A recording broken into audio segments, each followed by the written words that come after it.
Merci, ezalaka pona biso plaisir pe esengo mingi kozala liboso ya betanda na bino na masolo ya kati ezali masolo tobetaka toyeba masolo niza koleka na kati ya acteurs politiques, social, économique et surtout pe sécurité ensemble ya République démocratique du Congo parce que boyeba ete mboka na biso tozali kokonte pile une année bunagana ezali toujours na maboko ya banguna M23 kasi toyebete gouvernement aza kolobela ngote azo sala lango likambo susuté est-ce que gouvernement atikeli M23 bunagana to ba territoire mususu toyebite ezaka ka masolo ezaka ka mituna toza kotuna kasi lelo tokobeta masolo par rapport il y a sortie médiatique il y a président de la République Fachi Beton na Kananga bayi évêque peut réagir bayi mboka peut réagir tokopeta pe masolo lisusu par rapport il y a rencontre esalemaki lobby na Goma Union européenne asengi ete gouvernement de la République a bakisela force to lisanga ya EAC ba bakisela bango mandat pour na musala na bango est-ce que musala ngo ba osala ngo malamu to ba osala ngo mabe kasi République démocratique du Congo ba selaki ete masolo wana il faut ekatana na makambo ya EAC na parce que tout le monde yango tata mukonzabi ki azoko mona bango mwa mbutu ndire baza pembeni na M23 ezaka ka masolo to kobeta lelo na plateau na biso boye ba pete lisusu ete na mokola lelo tozo koloba Franck Diongo aza toujours na boloko bavoka na ye bazokolinga bayeba est-ce que azali wapi santé neza malamu akaji asengi ete 48 déjà tant que droit de l'homme il faut azala tout prendre bavoka na ye est-ce que état de droit yango toza koluka to eza yango te eza kaka masolo to kobeta lelo na invité na biso aza na plateau azali cadre na partie ya IDPS Kibasa azali pe communicateur azali moko ya bayimboka jeune azali na kati ya République démocratique du Congo azoko pesa masolo ndenge sengeli to kopesa mbote pa na azali mwana mboka limeme Dieu merci na ine to kopeta masolo ya mokola lelo na ko sabini loko moko essere go sentir parce que toujours décoller na ye so za mta cardiaque italien oya koloba lelo kanga mutema mwana mboka bonjour sur les bienvenus bonjour ndeko Charlie mbote na balandi nyonso bazolana da minute oyo eza esengo kokutana kosola na makambo etali mboka et puis ils aura toujours important to banda ko apporter éclairage na place molili ezali na makambo mboka ou esengeli en tout cas biso nyonso toza ba mboka toza ba congolais et loko nyonso ils ont intéressé mboka na biso ils ont intéressé biso directement donc na sepeli ete kokuta na suna mokola lelo pour que to sola na makambo etali mboka. Merci ezali bomoni eti donc je vous assure bon serba sentir parce que hier abomba ne ni dial ba vérité pour les oya koloba lelo et ça vient pas citer anega mwana mboka donc to kende sikoyo avant to kende no tshelo image moko na image wana na kosenga point de vue na yo réaction na yo parce que ngozo sa tolé na ngonga oyo avant to kota makambo ya chef de l'état to la na image direct passe sur image après sa réaction na pas après image OK Mukami qui a quitté. Longue histoire. Oui. Alors, en quelques mots, je peux dire, nous étions justement choqués. Moi, ça m'engage que moi, ce que je vais dire actuellement. Après les élections, nous étions choqués de ce qui est arrivé, choqués comme la Mouka, parce que on s'est battu, et on a été convaincus d'avoir obtenu la victoire. Bon, ça s'est décidé autrement. Nous avons vu le président autrement, oui, justement. Oui, bon, les résultats étaient autres. Ça dépend du français que vous voulez utiliser. Moi, je suis pas... le français n'est pas ma langue maternelle, mais j'ai dit ça s'est décidé autrement. Je m'assume. Alors, nous avons... qui a quitté. Longue histoire. Oui. Alors, en quelques mots, je peux dire, nous étions justement choqués. Moi, ça m'engage que moi, ce que je vais dire actuellement. Après les élections, nous étions choqués de ce qui est arrivé, choqués comme la Mouka, parce que on s'est battu, et on a été convaincus d'avoir obtenu la victoire. Bon, ça s'est décidé autrement. Nous avons vu le président autrement, oui, les résultats justement. étaient autres. Oui, bon, les résultats étaient autres. Ça dépend du français que vous voulez utiliser. Moi, je suis pas. Les français n'est pas ma langue maternelle. Mais j'ai le MLC qui présentera des candidats à tous les niveaux, sauf à la présidentielle. Le Congrès n'a pas encore décidé. Le Congrès nous allons nous réunir bientôt pour prendre position. Mais en tant que membre de l'Union sacrée, il serait inconcevable que le MLC propose quelqu'un à l'élection présidentielle. Comment ça inconcevable? Nous sommes en politique. Attendez les congrès. Comment vous voulez parler à la place du congrès du parti? Mais c'est pour bientôt. Quand? Je n'ai pas encore la date précise, mais c'est pour bientôt. Parce que comme vous le savez, pour que les candidatures soient acceptées, la loi demande à ce que tous les partis politiques, de manière tout à fait démocratique, les candidatures soient avalisées par les congrès. Le MLC qui présentera des candidats à tous les niveaux, sauf à la présidentielle. Le Congrès n'a pas encore décidé. Le Congrès nous allons nous réunir bientôt pour prendre position. Mais en Merci Bolandi. Ezali Maloba ya F. Bazaïba, Azali ministre. Le gouvernement ya Samalokonde. Gouvernement Tata Mokonzi Azali Mokonzi. Tata Mokonzi Nani Oazo Lobela. Félix Antoine Tshisekedi Tshilombo. On bakino abengaki ya béton. Nakipa nayo. Tant Bolandi est Bazaïba par rapport il y a premier élément, il y avait l'élection, mais qu'ils étaient convaincus que Magana qui m'a ponami. Est-ce que ça a quoi appuyer tant que tu as compromis à l'africaine et ça non, au moins tant que dans ma ponami, ndenge moko bango bazaki convaincu que va gagner l'élection, ndenge moko pe biso tozaki convaincu que tu gagner l'élection. Et donc kataka makambo ezali nini? Ezali seni na cour constitutionnelle. Bango ndio kataka makambo. Donc oko okende maponomi, omoni popularité ozanango, olobite ngala kolonga. Mais na suka nango esali ke popularité omonaki na balabala, eza popularité ozwi na urne te. Omoni ndenge moko pe bango balandaki fulo bazaki nango dans certains endroits et convaincre bango balobite biso to gagner. Ndenge moko pe biso tozalaki na la foule dans certaines provinces et certains endroits et convaincre ki biso. Mais nyonso wana eloko ekataki ni seni tango atali banani bazalaki na foule na balabala et puis bazalaki na foule na urne. Donc esali ki ba o bazalaki na foule na balabala na foule na urne baleki ba o basukaki na foule na kata balabala.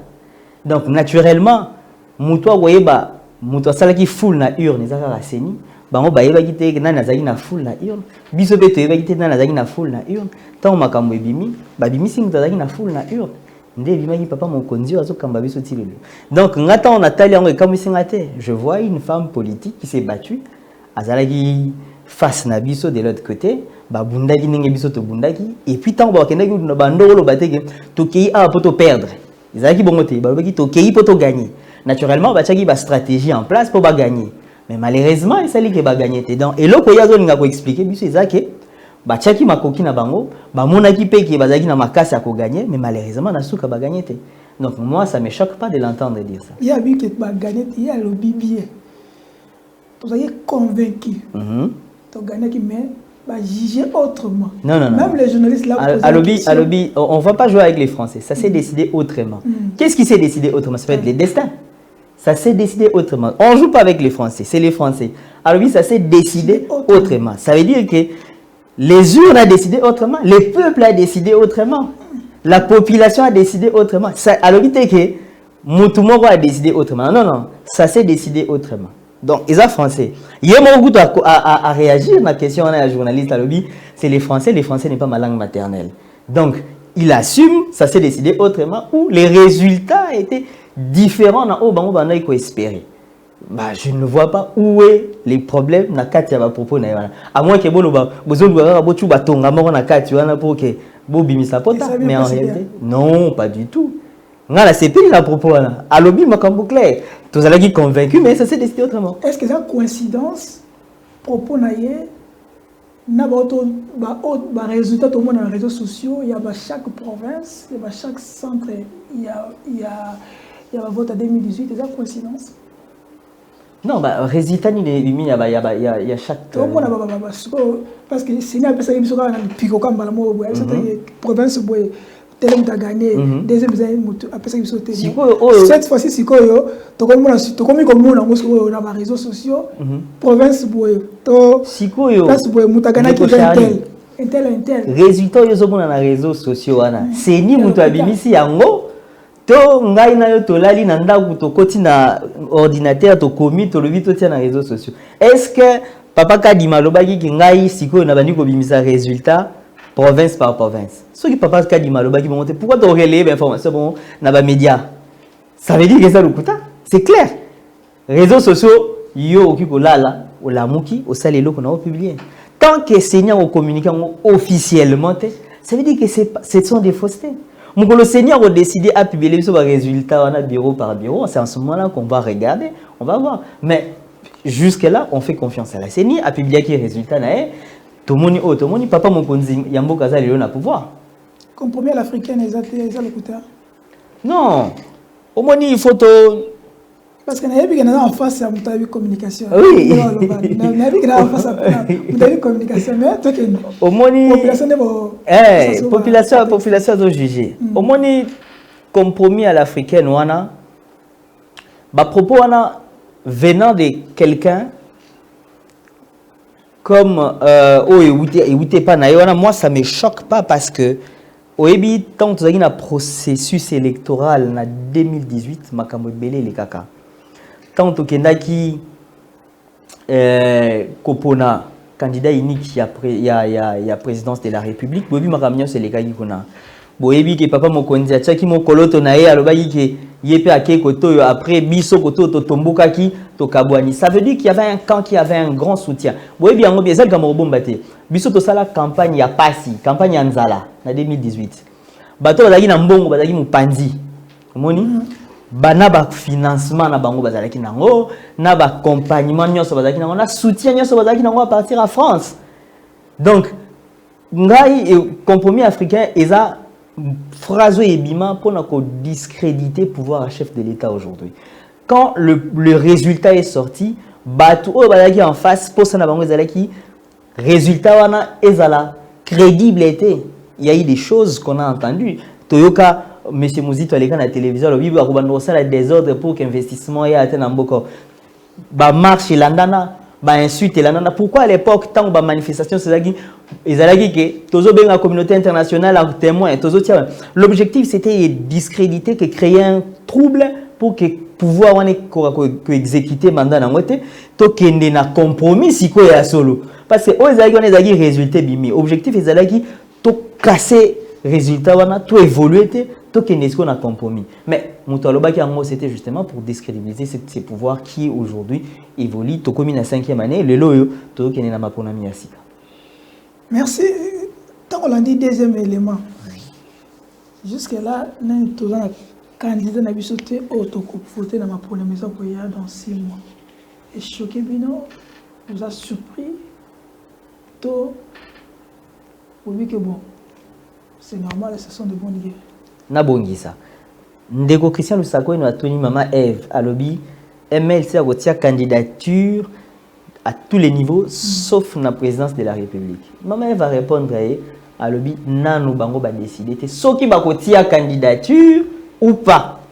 C'est tout à fait logique. Un parti politique pour qu'il a décidé sur la candidature à la présidence de la République, il faut pas qu'il y ait un congrès na bango nga lobiana ba qu'il y ait un congrès ba décider nani est-ce que va retirer candidature ou pas.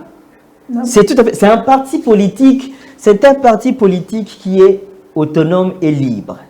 Donc, ceux qui bakei na congrès na bango, mutu nyonso andimi maloba wana, nde ba décider yango. Moi ça me choque pas. Jean-Pierre Maloba il a sorti il y a Union Sacrée na stade des Lokuta. Mais Lokuta ezawabi, so Jean-Pierre Bemba lobi que a soutenir le chef de l'État. C'est qu'il a soutenir le chef de l'État. Ça veut dire que tant que le congrès, Jean-Pierre Bemba oyana makanisi na ye. O lobayi que na soutenir le chef de l'État et tant que président ya parti na ye. Aoyana makanisi na ye, ba membre ya parti na ye, ba oyana makanisi na bango, ba o ba ko convaincre baninga, ne bongo démocratie esengi. Ba o ba ko convaincre baninga, ba makanisi bango leki. Donc depuis 4 ans surtout bazana bino yo za la pour ça que Jean-Pierre Bemba qui ne ko imposer parti na ye, alors bino nyo so parti à lelo sala boy. Oza la pour ça Jean-Pierre Bemba ça bongo Jean-Pierre Bemba lobi que maman Eve alobi ba okende na congrès. Ba tia sala ki ngwa. Ba tia ba peka ba lobi ka ko c'était chef de l'État. Est-ce qui bon baza besoin FDC na MLC za parti mon côté. ACP. AFDC na MLC baza parti mon côté. Bon ACP. ACP za parti a fonga misika. Ceux qui déjà bazu décision na bango. Chaque parti politique a sa façon de gérer. Pourquoi Tolingi parti politique ne va fonctionner n'importe où à Saliboué ou faire ça ou faire ça Tozana démocratie justement MLC a monique bango bakokende bongo te ndenge maloba mama Eve bazai balobi ke bakokende na congrès totika bango bakende na congrès likambo eza wapi propos na bango na bo senti que bra sir na bango ngai propos na bango ezo gêner ngate po biso tozo banga mututa bo banga te propos na bango ezo gêner ngate na yebi MLC aza na Union Sacrée.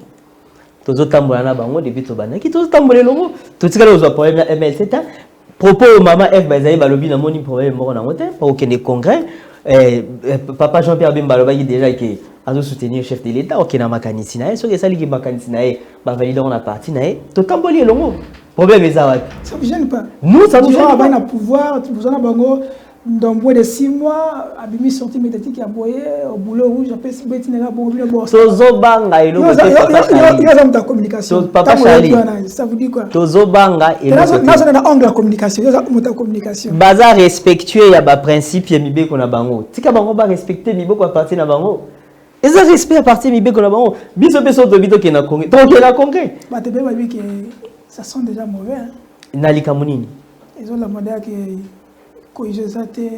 amour ezate na eloko nini tangelanga ba fait o ezola kisaka cohésion ezate eloko moko te wezaka maloba batu omoni tozana nzela ya makonomi tozo kende na élection on pressenti que ça na lamuka toza Union Sacrée na koloba que nous on avait cru non ba alonga lamuka bandaka na elobeli wana tant que communique mais na yo ki eta lobi ke akena kalamuka na elobeli wana lobi ke ba kokende congrès ba pona atika la muka depuis kala te batika la muka depuis kala la muka ezala kala la muka po batunyo so bazanga na kata la muka bazanga susu te bazanga niti banani au moins meeting te meeting ya la muka nani azalaki nani envol ezala na la muka te donc o sangana eza la muka te wala ezelo komso atika basali matata zaka te des personnes déjà bango mo bazo benga ngo la muka te est-ce que bango moko bazo benga ngo la muka le bloc de Lumbashi woni ke bazo bango il y a des personnes déjà membre yo lingi okotisa Delice Sanga matata ponyo na kati ya la muka Moïse Katumbi oyo azalaki na ye déjà abimaki déjà na la muka donc yozo forcer ozongisa bango na la muka est-ce que Delice Sanga asignaki charte ya la muka est-ce que Delice Sanga asignaki charte matata ponyo asignaki ba ezona za la muka ta wala za eloko mususu basangani bakoti babandeli eloko mususu la muka ezala suite non la muka ezala suite à moins qu'ils nous disent le contraire mais oh biso toyebaki la muka ezala la muka toyebaki ke ba poids lourd nyonso ozalaki na la muka bakenda Jean-Pierre Bemba azala so na la muka ta Félix Tshisekedi azala so na la muka ta azaka na la muka ah bon et au cas où ça mais ba propos là oyebi guerre muzitu balingaka babeta na makofi nande ko fayu lute ba et koma gimbilinga mbinga oza makamandaka bato yoko taka kasi otozo ba makamalamuka yo muto yekolobisanga ba oyekolobisanga makamalamuka yango na lobi balingaki batuta na bibotu wa la muka oyokaki te bato ndaka bato olobisanga makamandaka bato tobima na ndako na bango kasi tobima totika ndako na bango OK ezali c'est un communicateur hein. Aibi art en communication donc vous sentez déjà que masolo ezobeta mandenge esengeli tozwa deuxième image atokende image tozwi commentaire po tozalaki toloba teke todifame tozwa deuxième image ya président de la république na mbujimai oui eza nani prêté bazobongisa so epami de Déric ntango oyoki ava tozwa propos ya chef d'état nayebi kolandaki yango déjà bacatholique na ngonga oyo église catholique ezogéne pouvoir en place totata mokonzi place nini bon omoni totya makambo na contexte nango chef de l'état parce que toyebi oyo basangisela kabila tolobani tozokende ti chef de l'état alobi makambo wana dans un contexte particulier. Contexte particulier. Oui, oui, dans un contexte particulier. Dans une année électorale, durant l'année électorale. L'union sacrée. Ok. Bon, suivant les éléments, nous allons revenir. Les événements, quelle eût été mes occupations. Monseigneur, j'insiste sur cette relation que j'ai avec vous, l'Église catholique et l'État. Je vais terminer mon propos en réaffirmant encore ma détermination à garder ce pays uni et à le pacifier. Je ne reculerai pas devant les menaces et les intimidations en mouvement. J'ai passé quasiment les 3 quarts de ma vie à combattre aux côtés d'un grand homme. J'ai décidé Étienne Tshisekedi dans mon heureuse mémoire. Cet homme m'a appris l'amour du Congo et des Congolais. Et donc, je ne ferai jamais, au grand jamais, le fossoyeur du Congo et des Congolais. En revanche, je m'attaquerai sans hésitation, sans remords, à tout Congolais qui mettrait en danger la sécurité et la stabilité de notre pays.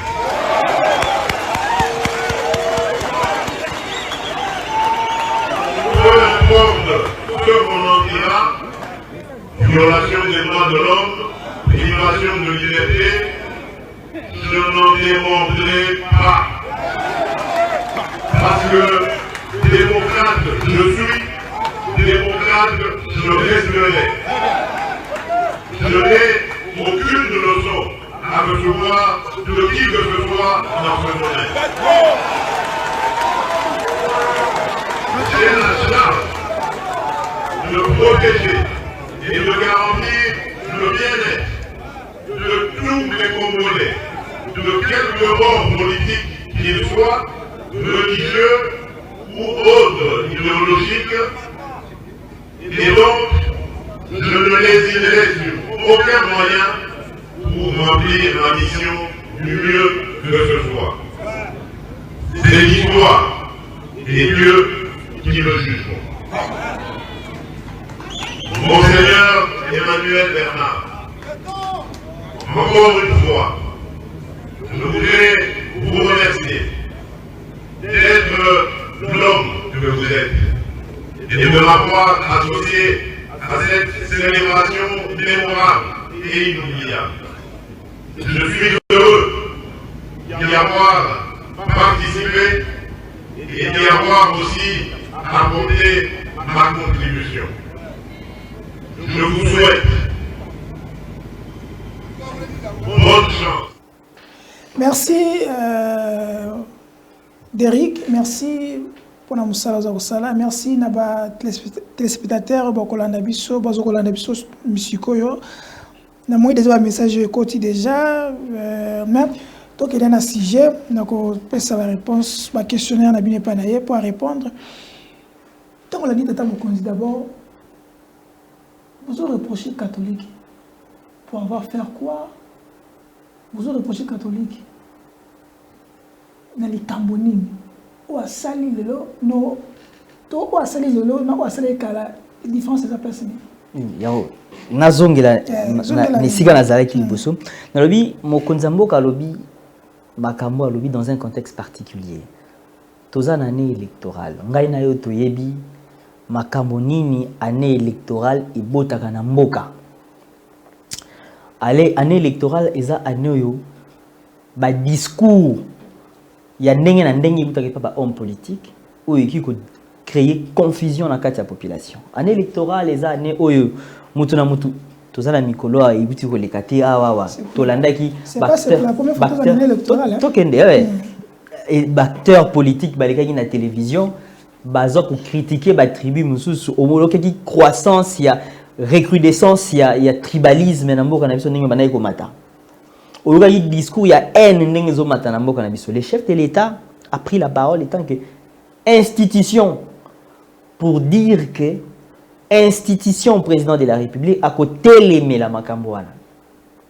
Dans un contexte particulier, parce que tout en année électorale, parce que ceux qui sont là ici une année électorale, confusion au côté de Nabiso, division au côté de Nabiso, tribalisme au côté de Nabiso.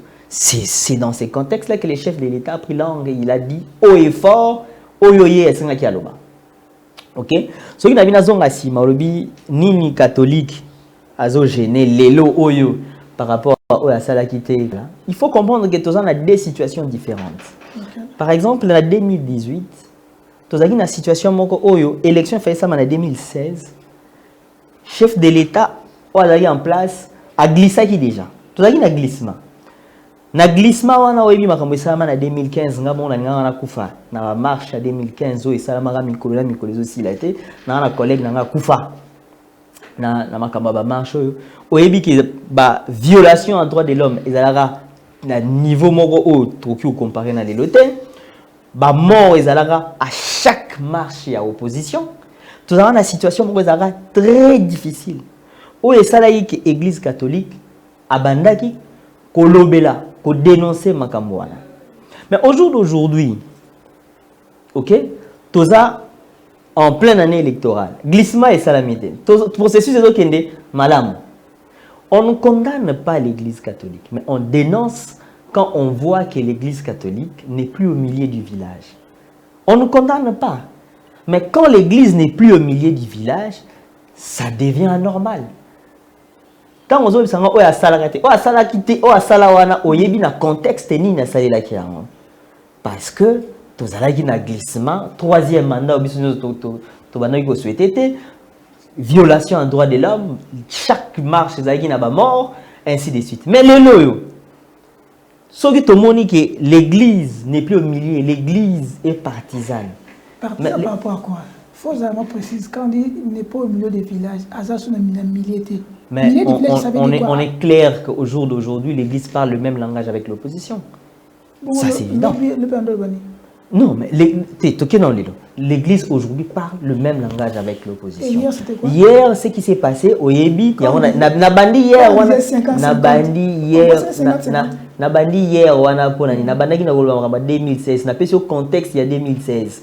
L'Église catholique n'était pas à côté de l'opposition, mais elle était en train de condamner ce que tout le monde condamnait, les glissements.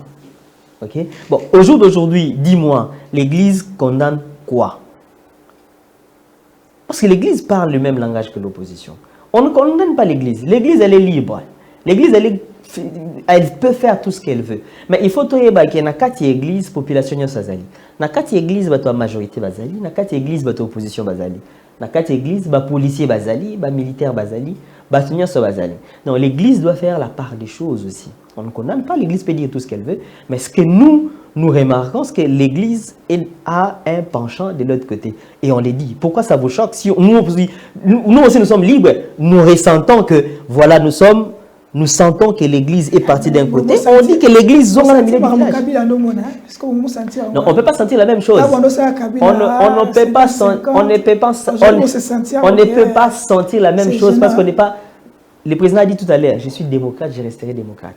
On était dans la dérive dictatoriale impossible. Démocrate, peu importe ce qu'on dira, violation des droits de l'homme, privation des libertés, on a sous démocrate. Il est démocrate. Ça veut dire, au moins, il y a souveraineté nationale. Peu importe. Oui, au moins, il y a souveraineté nationale. Oui, non, ça c'est un langage. Ça c'est un langage. C'est un langage autoritaire. Oui, c'est un langage. Au moins, il faut te révéler au Moro. Le droit de l'homme,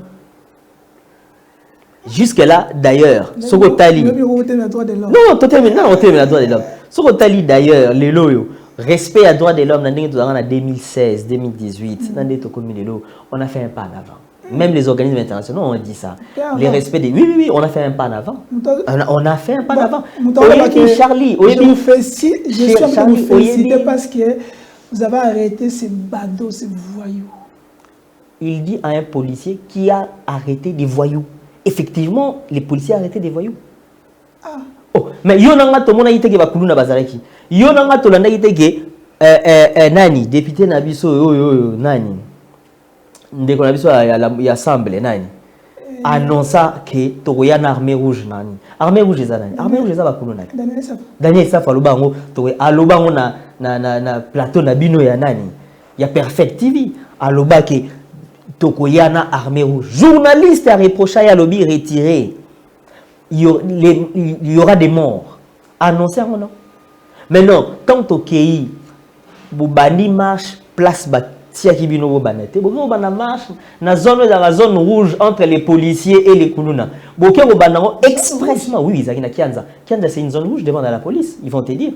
Ngaba, Kianza, c'est une zone rouge. C'est une zone où la criminalité est trop élevée, Bayabakuluna, ainsi de suite. Vous avez fait exprès d'aller commencer là-bas pour que vous attaquez la police. Non, toi qui es mal embêté, quand tu as regardé, si vous avez une réponse, si tu as une réponse, tu as une réponse.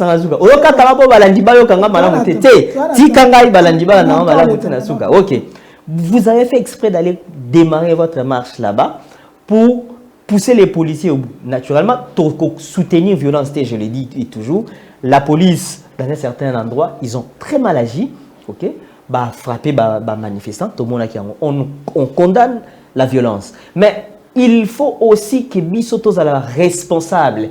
N'est pas qu'on pousser Moutou à bout pour que à réagir. Bon, argument politique. Parce que l'objectif c'était ça. Pousser les policiers à réagir ainsi pour que vos arguments politiques, vos discréditer le pouvoir en place. C'était ça l'objectif. Maintenant, vous avez discréditer le pouvoir en place. Bobabeta la population. Police a dérouté à ça nenga ça la bozo bossa na bana batu bazana terrain bana batundi ba kobeta bana batundi ba oza problème. Je ne condamne pas la violence, je ne soutiens pas la violence, je condamne avec la dernière énergie la violence, mais il faut que les politiques soient responsables pour pouvoir encadrer et orienter la population. Revenons au discours chef de l'État. Est-ce qu'il y a-t-il une loi, et ça la loi Moko, ils ont interdire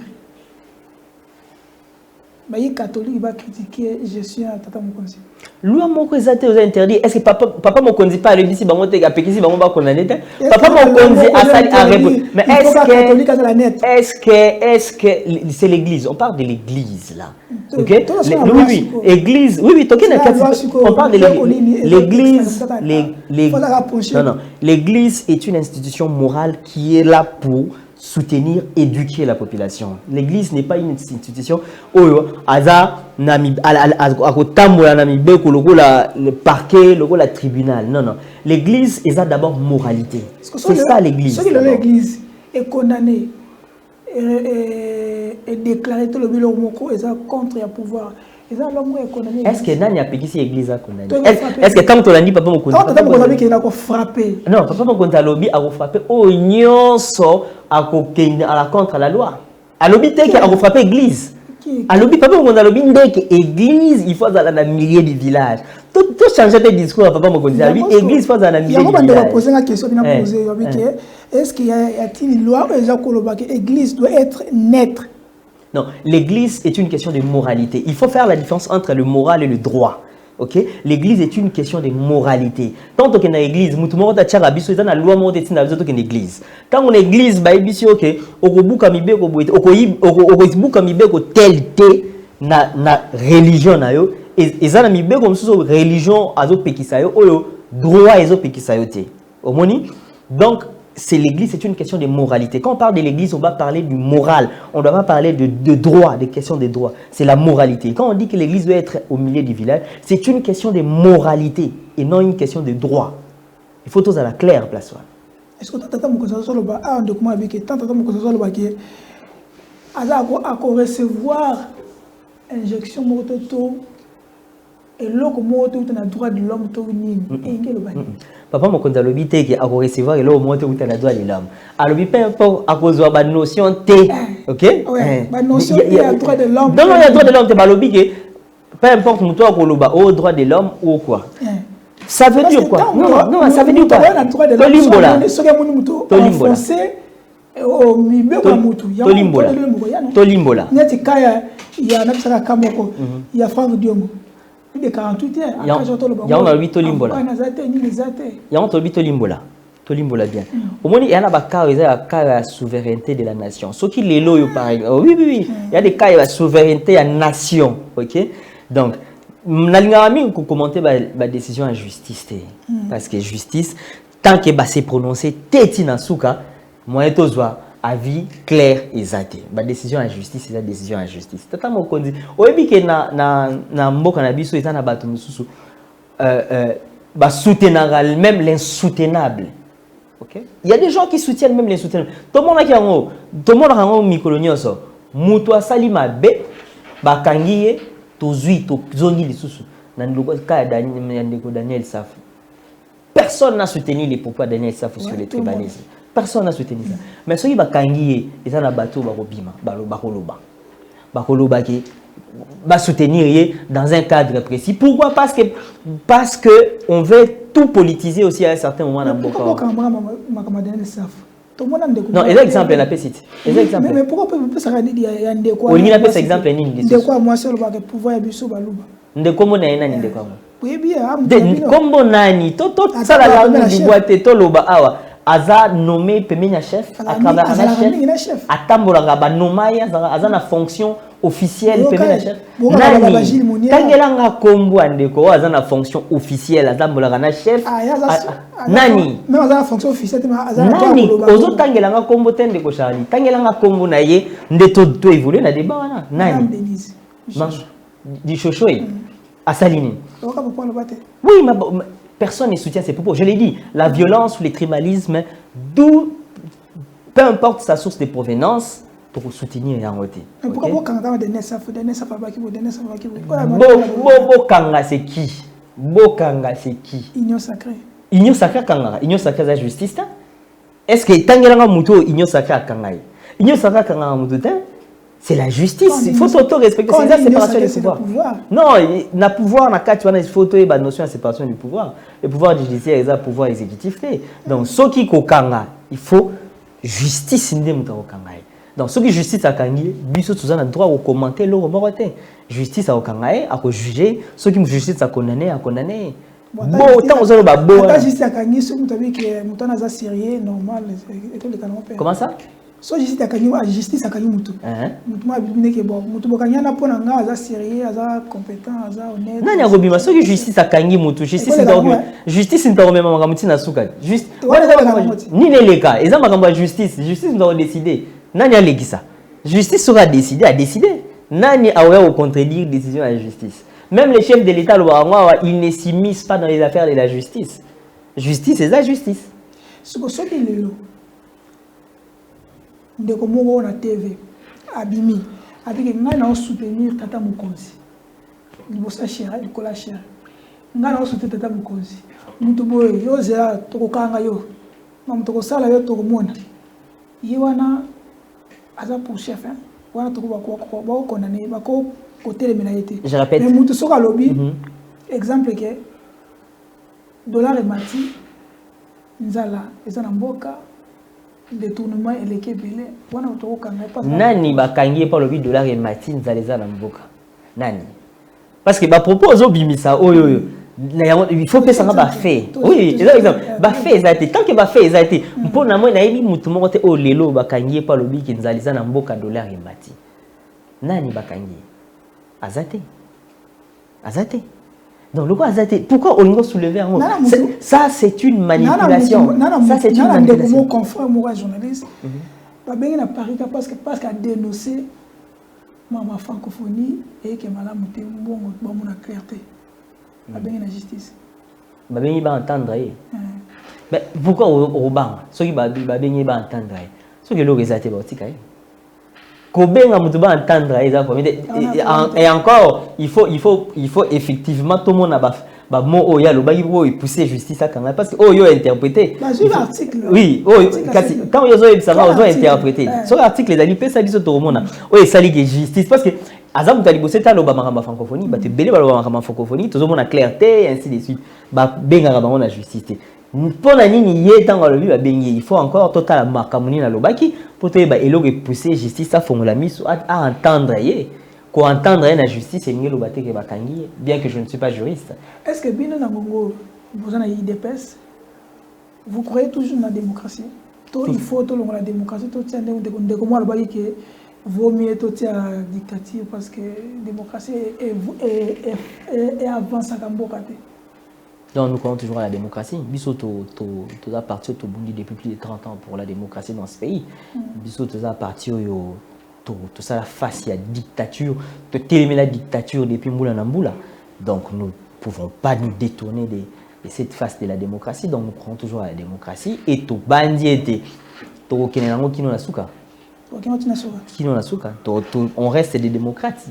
To bundi Mboule belé pour la démocratie. Biso to yé to bundi to koli tikino lelo to zo bunda pour la démocratie pour que to bakamwe fa na malamu na mboka na biso.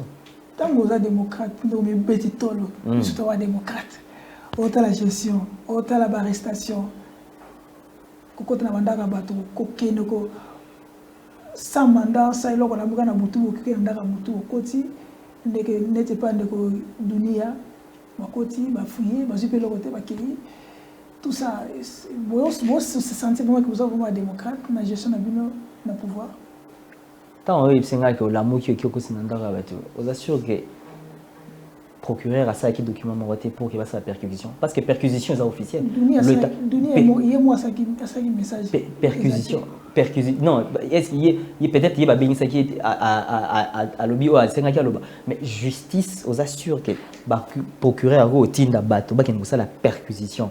Parce que perquisition, c'est la policier à quartier à l'amour qui a la perquisition. Non, il faut un document. Donc, on assure qu'il y a au mené banquette en tant que journaliste, au monde qui est document Maurice à la guité.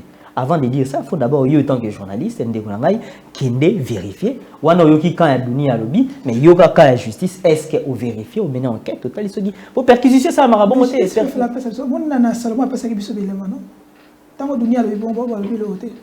Est-ce que justice, il est appelé à chaque fois à se justifier dans les médias? Ce que justice, il faut que chaque fois qu'on se justifie dans les médias, mais tu as vu la justice, est-ce qu'il faut... Non, mais tant que c'est important à se justifier, il se justifie. C'est une justice indépendante. Quand il décide que mon nous a justifié, il s'est justifié. Tout le monde a une justification européenne, ça noté, mais à respecter la procédure. Pourquoi il y a aux journalistes, étant que journaliste, c'est ce qui c'est une ligne à vérifier, le tel. Bah, au bimisel, ce qui n'est pas bimisel, oui, c'est biso bindeko, on a méga y vérifier, baboy. Voilà, qui est vérifier? Dès que moi, une question, Morezawa, bon, dans tout notre bon. Pourquoi chef d'État qui se plaint de tout qu'on ça condamné na catholique na Kassai? Et la coïncidence, surtout. C'est les actes préparés. Événement, ils ont dit événement nini. Ou ils ont dit qu'on a la canne. Ils ont dit événement nini. Ils ont dit nini il y a archevêque qui il y a catholique. Donc, naturellement, il était en face des catholiques. Il était en face des autorités catholiques. Et Salami Kuna, chef de l'État, t'aime organisé en Kuna. A profiter comme maman. Et Salami Kuna, le roi Azaki invité, Azaki en face là-bas. A lancé message naï. En face, il y a bateau Azaki en face naï. Pourquoi tant que Congo, attends président Senko, tant que cité bon, c'était quoi? Une manière qu'on menacer bango, pour menacer bango, base na ba propos na bango ba tiko na sous-souté, ba tout so avec bateau a même na pouvoir assumer bango, toi trahir bango. A dénoncer makambo bateau ya bandaki mona bango en face. Bazaki en face. Mais c'est la chose là bazaki en face. Bon, on regarde à sa langue du bois à kende là baluka balu. Non, il y a toujours un cadre. Pourquoi un cadre moins bien cadre? Est-ce qu'il fallait organiser cadre pour dénoncer malaise ya Santa qui panabango? Il fallait que ça cadre nini a convoqué bango dans une réunion spéciale. Le chef de l'État a convoqué l'Église catholique pour dire ça bango que vous devez être forcément au milieu du village. Non, on était en face de ça. C'était une manifestation où le chef de l'État il fallait se prononcer. Bango bazala qui wana le chef de l'État s'est prononcé. Quel cadre il fallait cadre nini il fallait chef de l'État organiser pour que à Sololana bango quel cadre? Mais avec Chelorbi que ma campagne tout ça lelo. Non, ça y est pas Kabila, et pas Kabila c'est plus. Alors qu'on a des personnes nini. Avec ce que nous avons tout, nous connaissons tout ça lié nini. Ngala langi avec Chelorelo. Na yoki alobi bongote mais nazelongo. Kaneti ngapi na rola ça on ngala langi avec Chelorelo. Mais nyo soane elobi ngala langi avec Chelorelo. Je pense qu'il n'a pas été aussi agressif envers les chefs de l'État. Il a pris ses reproches sur lui. Donc et puis Abéchol a lobby kutuke azamuto récupérer aux na ba émotion et ainsi de suite. Donc le chef de l'État a dénoncé l'eau ya sepelé na monté. Donc oh bon ça les lots par rapport au ça la fois passée na yango na émission na contexte ni sozaki nango la fois passée na contexte tout ça nango lelo. C'est deux contextes différents. Contexte na o la kalawana bakoza la premier Félix Antoine Tshisekedi. Bazali premier na Félix Tshisekedi. Na contexte à Kalaba. Na contexte à Kalaba bazali premier na Félix Tshisekedi. Pas Katumbi na nani a condamné bango bakenda pas Katumbi na condamné bango. Peut-être il y a une image peut-être. Mais bakenda est-ce que au chef de l'État lobby a condamné bango bakenda pas Katumbi? Il est proche non? Mais est-ce que c'est faux? OK. Merci. Donc il ne se pas bino. Toko une élection. Ok, c'est une lobby. Bino na Kibasa. Bayi bino ba infiltre basé Belair. Ah, et pas la biso. Il paraît. Ah bon? Oui, oui, bon. Belge, Belair na parti na bino.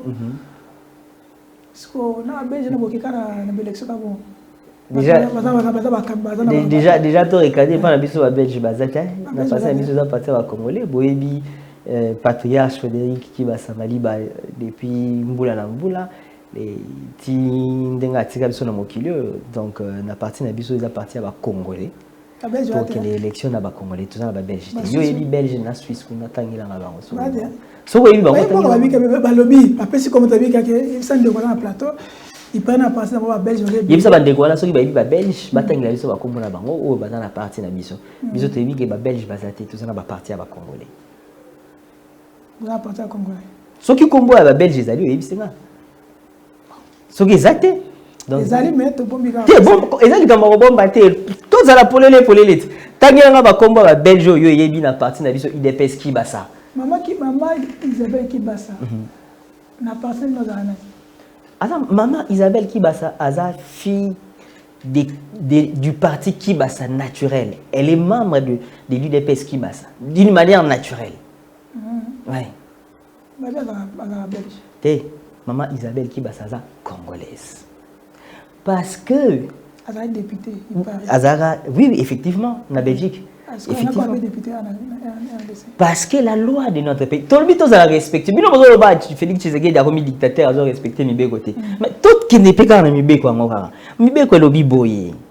Congolais nyonso oyo a renoncé à la nationalité congolaise. Ce qu'il a retrouvé nationalité naé, a kokende, a sali note naé, a seni que la ligne a retrouvé nationalité naé, a landi procédure n'enge sengeli, a eu passeport congolais, a zoni congolais. Congolais nyonso. Si ko maman Isabelle Kibasa, o a kenda kuna, a sali kuna, a eu expérience il y a niveau politique wana azongi alobi na servir mboka na ngai asengi alobi na nina zongi la nationalité congolaise alandi procédure azongeli nationalité congolaise na ye alingi a évoluer asali lisumu nini po atosi mibeko na biso abika abunisa mama Fifi Masuka nga remplacer mama Fifi Masuka Maman Fifi Masuka jusqu'à la preuve du contraire aza gouverneur AI donc abundisa été donc ça veut dire que na loi normalement il faut ba élection il y a gouverneur ils allaient organiser donc ce qui élection et ba câble c'est déjà ce qui élection on est dans la politique papa ce qui élection au salama na loi là-bas tout le monde est libre de placer sa candidature ce qui maman Isabelle a placé candidature na ye pourquoi pas que personne na Kinshasa ka là aza mutu akuna papa na bango Frédéric qui basamali baza mutu akuna alobi qui a apporté expertise na ye na mboka na bango kuna mabesa ya za kuna tribalisme te kaka bino baba démocrate to ça la ko sala mo pena Kinshasa ya sepeli abi popularité na eza kuna soutien na eza kuna ça tout maman Fifi asali pona régime bayi bozong c'est des réponses mais est-ce nani aboyi musala mama Fifi asala ki ngwa tant que gouverneur AI problème mais attends mutaboyi musala mama Fifi mais seulement que élection vous allez organiser kuna loko élection vous allez organiser est-ce que il faut to pegisa maman Isabelle qui ba sa candidature na pour to pegisa pona et loko to pegisa mama Fifi ba candidature boso problème mais attends mama Fifi a candidature na biso to pegisa eta mais biso toza na candidate na biso na loi là-bas ezali maman Isabelle qui ba sa candidature na prend pas azaki député na Belgique ou azara député na Belgique azan expérience politique ou acquérir na ba ne belé asali kuna azongi awa sengi na RDC azwa nationalité na ye o a perdaki azongeli nationalité congolaise na ye azu expertise na ye atia ngo na province donc bino bolingano ba lokote de fois international ngala za local né à Kinshasa grandi à Kinshasa étudié à Kinshasa fini à Kinshasa travaillé à Kinshasa tout ça est belé to linga ba lokote ne ngai ngana peso exemple que ngana za local obito linga lokote ngana za local né à Kinshasa grandi à Kinshasa étudié à Kinshasa ti lelo na à Kinshasa siko to le blasco yo na bila Kinshasa aux députés aux gouverneurs aux ministres parce que ba muno mingi tout ya gouvernorat ya ville Kinshasa ba muno clarté ndé on sa ma Fifi Masuka ba sa pe ngobila ba muno clarté bon obodi soki na la candidat na ozela tant enseignant au fongola campagne électorale pour que na ibisa batu ke na candidat pour voter donc na boyi papa Christian Bosembena c'est ça que balanda ngaya olobaki ke osengi batu ba voter kuna donc son on a candidat au moment important batu ba mais seulement ngaya za kinoa na za bona Kinshasa donc on est soucié de la ville de Kinshasa pour que Kinshasa se relève pour ça na biso zali Kinshasa et mata pour ça na biso zali que c'est quoi ya donc moi na quoi ya Kinshasa est commis na place au biso to lingi ezalate donc place non mais il faut le dire qui ne peut pas résultat et ça positivité. Ouais, il faut le dire. Oui, il faut le dire ouvertement que qui ne peut pas résulter la positivité. Peut-être gouverneur Argentine mobile atteindre l'objectif na été. Opération zéro trou maboule sili. Bravo. Oh, il est positif. Leader à l'Union sacrée. Bravo. Oh, gouverneur argentin Ngobila Sali, ils ont félicité à venir ligner ça. Zan les Otongama, ils ont félicité. On félicite ce qui a félicité. Mais non, na bonité, na lobby, Kinshasa est commis et si kabiso to ligner komate. Kinshasa est un miroir à RDC. Tout ça n'a pas posé comme place biso toujours arrivé comme. Donc ngana kinoa, je soutiendrai les actions qui va faire avancer la vie de Kinshasa. Donc si je dois me mettre au devant de la scène pour que Kinshasa ait Kene Liboso, pour que Mitia Liboso, pour que Kinshasa ait Kene Liboso. On a l'excellent. Maman Isabelle, Kinshasa, bon, ceux qui ont eu maman Isabelle, Kinshasa, c'est pas même temps. Ceux qui ont pas d'intérêt à Kinshasa, ils ont pas d'intérêt à Kinshasa. N'est-ce maman Isabelle, ils ont pas d'intérêt à là-bas. Ils ont pas d'intérêt à là-bas. N'y a pas d'avancement à Congo. Ceux qui ont comment on a Kinshasa, ils ont pas d'intérêt à Kinshasa, donc ils ont pas à Congo. Tout ceci, ma petite sauterie, tout ceci, tout ce Asuka. Tant que mon guerre Gobilana. Golden Poi. Pour nous, à venir, il y a Kinshasa, ils allaient rassurer tout et même l'autre n'a vu la Kinshasa. Non, ça m'inquiète. Ça m'inquiète. À un certain moment, ça m'inquiète. De l'autre côté, ça me réconforte. Pourquoi? Parce que moi, je trouvais ça, à un certain moment, pas normal que depuis Tobanda qui législature, Papa Godem pour soutenir le gouverneur de la ville, n'a pas proposé. Même place, biso to no mona malamu te. Il parle dans 15 diplômes, hein. Oui, na PCMBO te a professeur na master. Donc na PCMBO te oui, il m'a donné cours. Il m'a donné cours. Donc na sepeli lelo tango yé à se mettre en avant pour dénoncer makambo biso nyonso no mona depuis kala. Donc ngai na sepeli nango na sens wana. Donc Papa Godem Poyi, ngala on peut ce courage, continuer à voir wana pour que biso continuer à voir wana pour que biso bana Kinshasa to sepela to monaka clair. Bien évidemment, et sa mission na y tant que député, papa. Et sa mission na y tant que député. Maintenant, je ne condamne pas les gouverneurs de la ville. Gouverneur de la ville, il faut payer à la kisa papa Godem Poyi qui est un gouverneur et qui a salaki musala na ndenge longo bani. Bon on aime beaucoup que tambola de. Il faut encourager sa motion. Problème est été à député ceux qui au Kende après motion, le problème est été mais problème est nini que yé faut ça musala na gouverneur peut faire ça musala pour que ville Kinshasa tout moment. On soutient les gouverneurs de la ville de Kinshasa na action malamu asali, on soutient les présidents de l'Assemblée provinciale na musala malamu asali pour que un avancement ya ville de Kinshasa biso to za sima na bango. Bana IDPS Zolanda yo dans l'ensemble surtout oya IDPS qui basa pe ba kinwa au collaboration ni pona masola lelo nyoso to beti en conclusion. Et là on enseigne à liboso na ba membre na biso ya IDPS qui basa to za la uni to za na processus électoral to zo na maponomi to za la uni to sangana ndenge to za la ya sangana to évoluer to za ebele ya sangana. Non, au moins ngai po ngani na leka na media mais mingi pe ba leka na media mususu to za ebele na obengi sa na ba réunion na biso na ba manifestation na biso au mona ndenge to za ebele to za la uni to za la soudé ndenge to lobaki pesa ki ba sa député to ko bunda kino na suka to pesa ki ba sa député to za la uni to za la soudé to ningana te to kene liboso oui l'homme de ram ndenge la expliquer ki na mikolo leki l'importance ya produit ana ou ezaki produit scientifique et numérique mais mis en na politique pour que beaucoup comme ça un argument politique na bino mingi lelo nazoka batu mususu oh ngai na salaki programme nga na salaki pour le côté kotaki mingi pour que ils allaient utiliser comme argument politique. Donc bana IDPS qui basa tous à la uni to kene liboso to pesa ki basa député.